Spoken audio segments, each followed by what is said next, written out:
સુરત પોલીસની સરાહનીય કામગીરી સામે આવી છે કેમ કે ફૂટપાથ પરથી શ્રમિક પરિવારની એક 4 વર્ષની બાળકીનું અપહરણ થયું અને માત્ર 9 કલાકની જ ભારે જહેમત બાદ પોલીસની આ સરાહનીય કામગીરી કેમ કે બાળકને શોધી કાઢ્યું છે અને કોણે ઝડપી પાડ્યું છે, કોણે અપહરણ કર્યું છે, કેવી રીતે અપહરણ થયું જોઈશું આ રિપોર્ટમાં।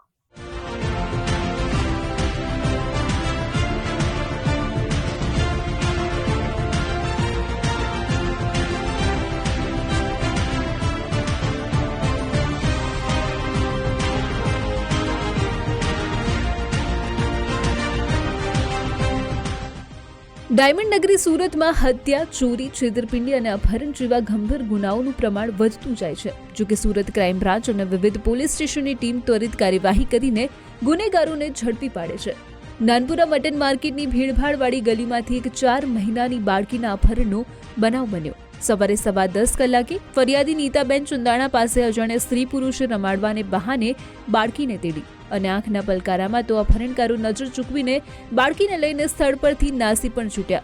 કોઈએ જાણે વશીકરણ કર્યું હોય તેમ થોડા સમય સુધી તો બાળકીની માતાને કાંઈ જ સમજ ન પડી।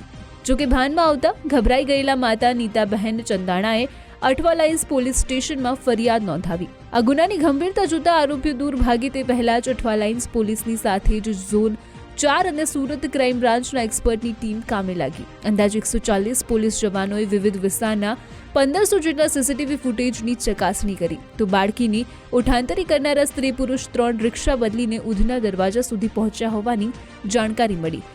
જે બાદ રેલવે સ્ટેશન સીસીટીવી તપાસમાં અપહરણકાર દંપતી બાળકીને લઈને બારડોલી તરફની ટ્રેનમાં બેઠા હોવાનું સ્પષ્ટ થયું।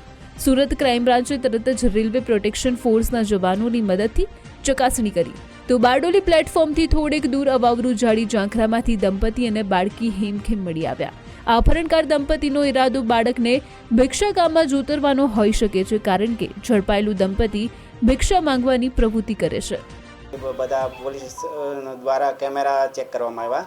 કેમેરા ચેક કરવાથી એક શંકાસ્પદ જે બેન હતા જે ગુમ હતા એ પણ નહોતા ત્યાં જગ્યા ઉપર, એટલે એ બેન ફૂટેજમાં દેખાતા હતા જેને આપણે ફરિયાદીને બતાવવામાં આવ્યા।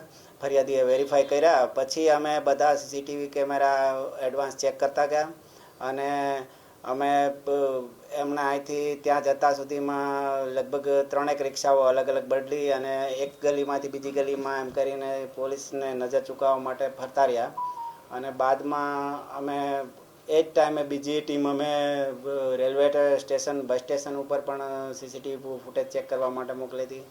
પછી અમે આગળ તપાસ કરતાં કરતાં ઉધરાના રેલવે સ્ટેશન સુધી પહોંચ્યા અને ઉધના રેલવે સ્ટેશન પાસેથી અમારા ડિસ્ટાફના PSI મૈડા સાહેબ છે તેમને હ્યુમન ઇન્ટેક મળી કે આ ટાઈપની જે મહિલા છે એમની પાસે બાળક હતું અને એ ટ્રેનમાં ગઈ।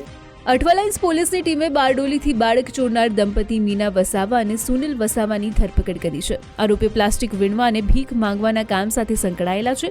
માસૂમ બાળક સાથે હોય તો લોકો દયા ખાઈને વધારે રૂપિયા આપે તેવા આશયથી બાળકીની ઉઠાંતરી કરવામાં આવી। આ દંપતી મેલી વિદ્યાના જાણકાર હોવાની આશંકા છે એટલે બાળકીને કોઈ ચોક્કસ તત્વોને બલી માટે સોંપવાના હતા કે કેમ તે અંગે પણ તપાસ હાથ ધરવામાં આવી છે।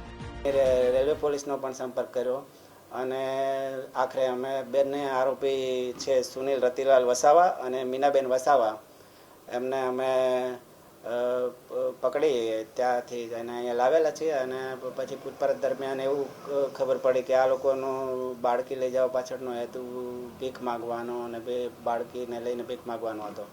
સર આ જે આરોપી છે શું કામ ધંધો કરે છે, એ લોકો ઓળખે છે ખરા? એ આરોપી પણ આમ તો છૂટક મજૂરી કરે છે આ ઈંટોના ભઠ્ઠા પર અને આમને કોઈ પરિચય નહોતો, એ લગભગ પહેલી બીજી વાર જ એમનો પરિચય થયો છે ત્યાં। અપહરણ થયું તે બાળકીની કોઈ તસવીર પોલીસ પાસે ન હતી, વળી નિરક્ષર માતા બાળકી અંગે ચોક્કસ વર્ણન પણ કરી શક્યા નહોતા। આવી કપરી સ્થિતિમાં સુરત પોલીસની વિવિધ ટીમે 9 કલાક અવિરત કામગીરી કરીને 4 મહિનાની બાળકીને હેમખેમ મુક્ત કરાવીને માતાને પરત સોંપી છે। મજૂરી કરીને ગુજરાન ચલાવતા અને ફૂટપાથ પર રહેતા માતા નીતાબહેન ચંદાણાએ પોલીસ ટીમનો ખરા દિલથી આભાર માન્યો। રાકેશ બ્રહ્મભટ્ટ, ગુજરાત ફર્સ્ટ, સુરત।